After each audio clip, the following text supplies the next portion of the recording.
ನೇಪಾಳದ ಪ್ರವಾಹಕ್ಕೆ ಮರಣ ಮೃದಂಗ. ನೇಪಾಳದ ಪ್ರವಾಹದಲ್ಲಿ ಕನ್ನಡಿಗರು ಸಾವು. ಕರ್ನಾಟಕದ 7 ಜನ ಮೃತಪಟ್ಟಿದ್ದಾರೆ. ಡಿಸಿಎಂ ಡಾಕ್ಟರ್ ಜಿ ಪರಮೇಶ್ವರ್ ಈ ವಿಚಾರವಾಗಿ ಹೇಳಿಕೆಯನ್ನು ಕೊಟ್ಟಿರುವುದು. ಕರ್ನಾಟಕದ 7 ಜನ ಮೃತಪಟ್ಟಿದ್ದಾರೆ ಅನ್ನುವಂಥ ಮಾಹಿತಿಯನ್ನು ಸ್ವತಃ ಡಿಸಿಎಂ ಹೇಳಿದ್ದಾರೆ. ನೇಪಾಳದ ಪ್ರವಾಹಕ್ಕೆ ಮರಣ ಮೃದಂಗ. ನೇಪಾಳದ ಪ್ರವಾಹದಲ್ಲಿ ಕನ್ನಡಿಗರು ಸಾವನ್ನಪ್ಪಿರುವ ವಿಚಾರಕ್ಕೆ ಸಂಬಂಧಪಟ್ಟಂತೆ ಈಗ ಡಿಸಿಎಂ ಅವರು ಮಾಹಿತಿಯನ್ನು ಕೊಟ್ಟಿದ್ದಾರೆ. ಕರ್ನಾಟಕದ 7 ಜನ ಮೃತಪಟ್ಟಿದ್ದಾರೆ ಅಂತ ಡಿಸಿಎಂ ಡಾಕ್ಟರ್ ಜಿ ಪರಮೇಶ್ವರ್ ಹೇಳಿಕೆಯನ್ನ ಕೊಟ್ಟಿರೋದು. ಸಾಕಷ್ಟು ಅವಾಂತರಗಳೇ ಸೃಷ್ಟಿಯಾಗಿದೆ ನೇಪಾಳದಲ್ಲಿನ ಈ ಪ್ರಕೃತಿ ವಿಕೋಪಕ್ಕೆ. ಪರಿಣಾಮ 7 ಜನ ಕನ್ನಡಿಗರೂ ಕೂಡ ಮೃತಪಟ್ಟಿರುವಂತಹ ವಿಚಾರವನ್ನ ಈಗ ಡಾಕ್ಟರ್ ಜಿ ಪರಮೇಶ್ವರ್ ಡಿಸಿಎಂ ಅವರು ಹೇಳಿದ್ದಾರೆ. ಈ ವಿಚಾರವಾಗಿ ಅವರು ಮಾಹಿತಿಯನ್ನು ನೀಡಿರುವಂತದ್ದು. ನೇಪಾಳದ ಪ್ರವಾಹದಲ್ಲಿ ಈಗಾಗಲೇ ಸಾಕಷ್ಟು ಸಾವು ನೋವು ಸಂಭವಿಸಿರೋದು, ಅವಾಂತರಗಳಾಗಿರುವಂತದ್ದು. ಈ ವಿಚಾರಕ್ಕೆ ಸಂಬಂಧಪಟ್ಟಂತೆ ಕನ್ನಡಿಗರು ಕೂಡ 7 ಜನ ಮೃತಪಟ್ಟಿದ್ದಾರೆ ಅನ್ನುವಂಥ ಮಾಹಿತಿ ಲಭ್ಯ ಆಗ್ತಾ ಇದೆ. ನೇಪಾಳದ ಪ್ರವಾಹದಲ್ಲಿ ಒಂದ್ ಕಡೆ ತಾವು ದೃಶ್ಯಗಳಲ್ಲಿ ಗಮನಿಸ್ತಾ ಇದ್ದೀರಿ, ನಿನ್ನೆ ಯಾವ ರೀತಿ ಅವಾಂತರಗಳಲ್ಲಿ ನಡೆದು ಹೋಯಿತು ಅಂತ ಹೇಳಿ ಸಾಕಷ್ಟು ಸಾವು ನೋವುಗಳು ಕೂಡ ಸಂಭವಿಸಿರುವಂತದ್ದು.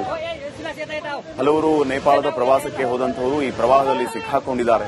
ಹಲವರು ನಾಪತ್ತೆಯಾಗಿದ್ದಾರೆ. ಇಲ್ಲಿವರೆಗೂ ಎಲ್ಲಿ ಹೋದ್ರು ಏನು ಎತ್ತ ಅನ್ನೋದ್ರ ಮಾಹಿತಿ ಕೂಡ ಇಲ್ಲ.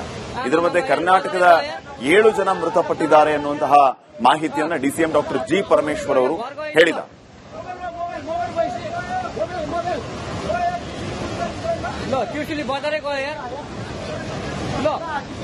ನೇಪಾಳದ ಪ್ರವಾಹದ ಮರಣ ಮೃದಂಗ ಮುಂದುವರೆದಿದೆ. ನೇಪಾಳದ ಪ್ರವಾಹದಲ್ಲಿ ಕನ್ನಡಿಗರು ಕೂಡ ಸಾವನ್ನಪ್ಪಿರುವ ಬಗ್ಗೆ ಅಧಿಕೃತ ಮಾಹಿತಿಗಳು ಲಭ್ಯವಾಗ್ತಾ ಇರೋದು. ಈ ಬಗ್ಗೆ ಉಪಮುಖ್ಯಮಂತ್ರಿ ಡಾಕ್ಟರ್ ಜಿ ಪರಮೇಶ್ವರ್ ಅವರೇ ಹೇಳಿಕೆಯನ್ನ ನೀಡಿದ್ದಾರೆ. ಕರ್ನಾಟಕದ 7 ಮಂದಿ ನೇಪಾಳದ ಪ್ರವಾಹದಲ್ಲಿ ಮೃತಪಟ್ಟಿರೋ ಬಗ್ಗೆ ಮಾಹಿತಿಯನ್ನ ಹಂಚಿಕೊಂಡಿದ್ದಾರೆ. ಅಲ್ಲಿಗೆ ಸರ್ಕಾರದಿಂದಲೇ ಅಧಿಕೃತ ಮಾಹಿತಿ ಬಗ್ಗೆ ಲಭ್ಯವಾಗಿರೋದು. 7 ಮಂದಿ ಕನ್ನಡಿಗರು, ಕರ್ನಾಟಕದಿಂದ ಹೋದವರು ಮೃತಪಟ್ಟಿದ್ದಾರೆ ನೇಪಾಳದಲ್ಲಿ ಅನ್ನೋ ಮಾಹಿತಿಯನ್ನ ಡಾಕ್ಟರ್ ಜಿ ಪರಮೇಶ್ವರ್ ಉಪಮುಖ್ಯಮಂತ್ರಿಗಳು ನೀಡಿದ್ದಾರೆ. ಇನ್ನು ಇನ್ನುಳಿದ ಪ್ರವಾಸಿಗರು ಯಾರೆಲ್ಲ ಕರ್ನಾಟಕದಿಂದ ಹೋಗಿದ್ರು, ಕನ್ನಡಿಗರಲ್ಲಿದ್ರು, ಅವರ ರಕ್ಷಣಾ ಕಾರ್ಯಾಚರಣೆಗೆ ನೇಪಾಳದೊಂದಿಗೆ ಕರ್ನಾಟಕ ಸರ್ಕಾರ, ಭಾರತ ಸರ್ಕಾರದ ಥ್ರೂ ನಿರಂತರವಾಗಿ ಸಂಪರ್ಕದಲ್ಲಿದೆ ಅನ್ನೋ ವಿಚಾರವೂ ಕೂಡ ಇಲ್ಲಿ ಸ್ಮರಿಸಬಹುದಾಗಿದೆ.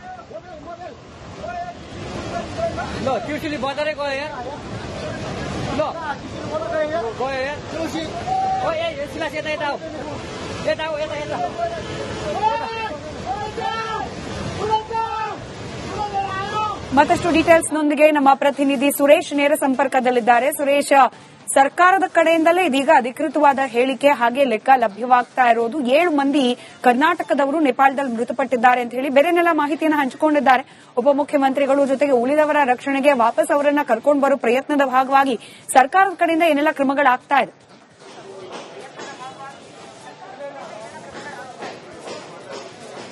ಎಸ್ ಸ್ಮಿತಾ, ಈಗಾಗಲೇ ನೇಪಾಳದಲ್ಲಿ ಸಿಲುಕಿರತಕ್ಕಂತಹ ಕನ್ನಡಿಗರೇನಿದೆ ಅದರಲ್ಲಿ ಮೃತರಾಗಿರ್ತಕ್ಕಂಥವರು ಈಗ 7 ಜನ ಅಂತೇಳಿ ಈಗ ಲೇಟೆಸ್ಟ್ ಅಪ್ಡೇಟ್ ಇರತಕ್ಕಂಥದ್ದು. ಈಗಷ್ಟೇ ಕಂದಾಯ ಸಚಿವ ಸುದ್ದಿಗೋಷ್ಠಿ ಮಾಡುವಂತಹ ಸಂದರ್ಭದಲ್ಲೇನೆ ಅವರಿಗೆ ಮಾಹಿತಿ ಬಂತು. ಮಾಹಿತಿ ಬಂದಂತ ನಂತರ 5 ಜನ ಇದ್ದಂಥದ್ದು ಸಂಖ್ಯೆ 7ಕ್ಕೆ ಏರಿಕೆ ಆಗಿದೆ ಅಂತಕ್ಕಂತಹ ಮಾಹಿತಿಯನ್ನ ಕೊಟ್ಟಿದ್ದಾರೆ.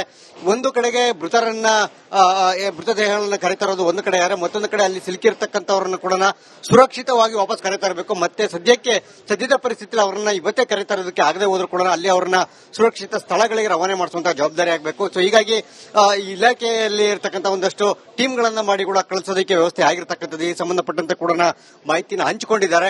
ಸಹಜವಾಗಿ ಇಂಥ ಸಂದರ್ಭದಲ್ಲಿ ಸರ್ಕಾರ ಕೂಡ ಮತ್ತೊಂದು ರಾಜ್ಯದ ಜೊತೆಗೆ ನಿರಂತರ ಸಂಪರ್ಕದಲ್ಲಿರುತ್ತೆ. ಸಂದರ್ಭದಲ್ಲಿ ಅಲ್ಲಿ ಹೋಗಿರ್ತಕ್ಕಂಥ ಕನ್ನಡಿಗರು ಅಂದ್ರೆ ಪ್ರಮುಖವಾಗಿ ಆಗಬೇಕಾಗಿರ್ತಕ್ಕಂಥ ಇಲ್ಲಿ ಕರ್ನಾಟಕದಿಂದ ಯಾರು ಹೋಗಿದ್ದಾರೆ ಅಂತಕ್ಕಂಥದರ ಮಾಹಿತಿಯನ್ನು ಕೂಡ ಸರ್ಕಾರಕ್ಕೆ ಕೆಲವರು ನೀಡಬೇಕಾಗತ್ತೆ.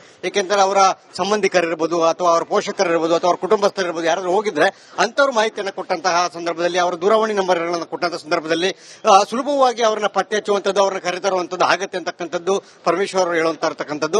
ಸೊ ಹೀಗಾಗಿ ಸದ್ಯ ಯಾರೆಲ್ಲ ಹೋಗಿದ್ದಾರೆ ಅಂತಕ್ಕಂಥ ಟ್ರಾವೆಲ್ ಹಿಸ್ಟ್ರಿಯನ್ನು ಕೂಡ ಪರಿಶೀಲನೆ ಮಾಡ್ತಾ ಇರ್ತಕ್ಕಂಥದ್ದು. ಎಲ್ಲವನ್ನ ನೋಡಿ ಯಾರೆಲ್ಲ ಇದ್ದಾರೆ, ಈಗ 7 ಜನ ಮೃತರಾಗಿರ್ತಕ್ಕಂಥದ್ದು ಒಂದು ಕಡೆಗೆ ಆದ್ರೆ, ಮತ್ತೆ ಉಳಿದವರು ಯಾರೆಲ್ಲ ಪ್ರವಾಹದಲ್ಲಿ ಸಿಲುಕಿದ್ದಾರೆ ಅವರನ್ನು ಕೂಡ ಸುರಕ್ಷಿತವಾಗಿ ಕರೆತರುವಂಥದ್ದು. ಮತ್ತೆ ಈಗ ಇರುವಂತಹ ಮಾಹಿತಿ ಪ್ರಕಾರ ಇನ್ನೂ ಮೃತರ ಸಂಖ್ಯೆ ಜಾಸ್ತಿ ಆಗುವಂತಹ ಸಾಧ್ಯತೆ ಇದೆ ಅಂತಾನೆ ಹೇಳಲಾಗ್ತಾ ಇದೆ.